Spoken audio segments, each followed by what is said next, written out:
Hey, what's going on YouTube? So today I'm going to showcase my Magicka Warden, also known as Magden PvP build. This build is optimized for the Scribes of Fate DLC patch. It is tailored towards Cyrodiil and an Imperial City, but it does work well in Battlegrounds as well. As with all builds, please use these builds as a baseline.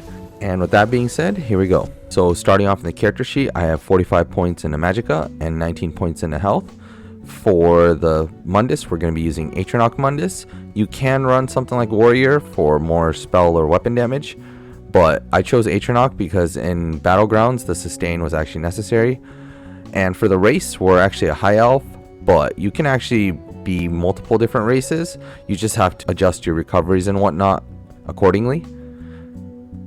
And here is the buffed stats in one sec.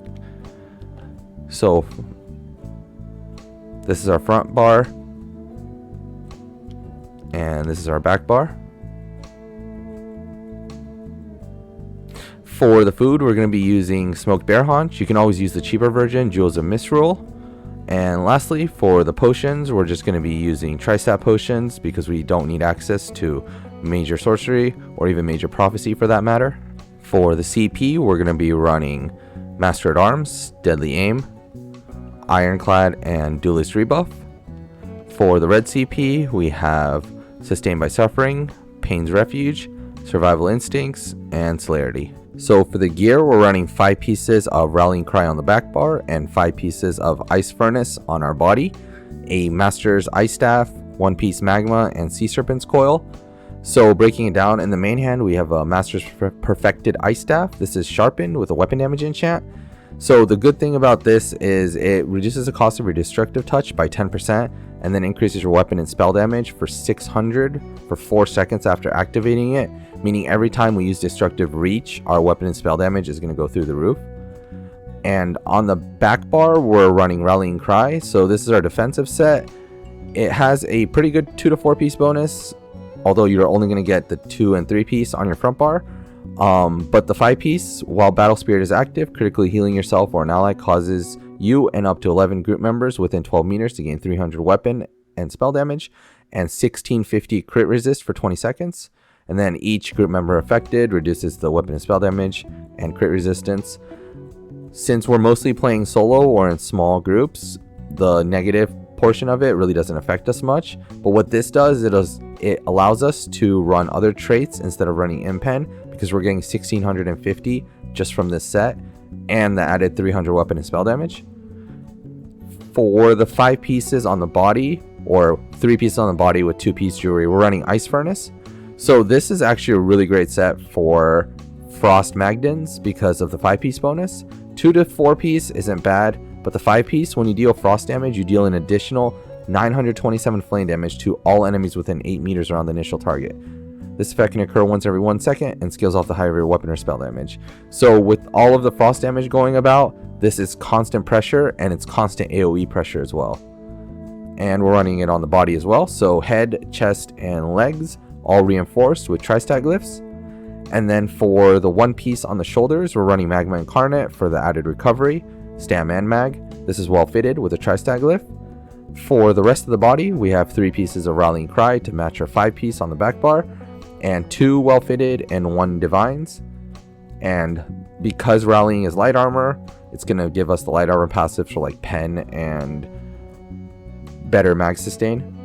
For the necklace, we're running Sea Serpent's Coil. I really like this mythic on Magdens just because of the Major Berserk and Major Courage, which increases your weapon and spell damage and then increases your damage done. You can choose to run another mythic if you'd like, but I chose with Sea Serpent, and this has a reduced spell cost enchant and infused. And for 2 pieces of the jewelry to pair the 5 piece Ice Furnace, we have just Ice Furnace rings infused with weapon and spell damage glyphs. And for the skills, we're going to be running Deep Fissure. This is good damage and most importantly gives us access to Major and Minor Breach. Frost Reach, this is our spammable, does good initial damage and also has dot damage, and also guarantees the chilled status effect. Fetcher Infection, this is kind of a flex spot. I like running Fetcher because it increases the damage you do through minor vulnerability, and also the second cast deals 60% more damage. You can swap this out for something else, Blue Betty because we need sustain and gives you access to major brutality and sorcery. Also cleanses once every 5 seconds. Bird of Prey, this is slotted here for the minor berserk, which increases your damage by 5%. And also, if you activate it, it does give you major expedition, which is really nice, and gives you immunity to snares and immobilizations for 4 seconds. And Ice Comet, this is our burst ult. This does good damage, but most people block through it, but in conjunction with your other skills, it should be a lot of added pressure. On the back bar, Ice Fortress, this is our access to major resolve, and then you also get minor protection, reducing your damage taken by 5% for 30 seconds. This is kind of a flex spot. It makes it so that your light attacks heal you and your heavy attacks heal you as well, but most importantly gives you major prophecy and savagery. Blockade of Frost, I use this for just setting it down for additional pressure, and also gives you a small damage shield for projectiles. You can swap this out for another skill, but it is a nice skill, especially when you're getting zerged down. Resolving Vigor for the minor resolve, which increases your physical and spell resistance, and also is a OK heal for 5 seconds. And this is our burst heal, Arctic Blast.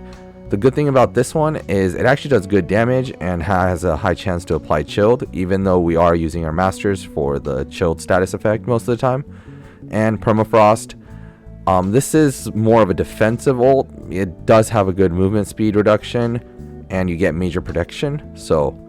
And that wraps up the build explanation. If you have any questions or comments, feel free to leave them in the comment section down below, or better yet, come join our Discord. Link is in the description. I will have a written guide for those who prefer that instead. And as always, thank you to my YouTube members. If you want to help me support my content creation, please consider becoming a member. And as always, thanks again, and see you in the next one.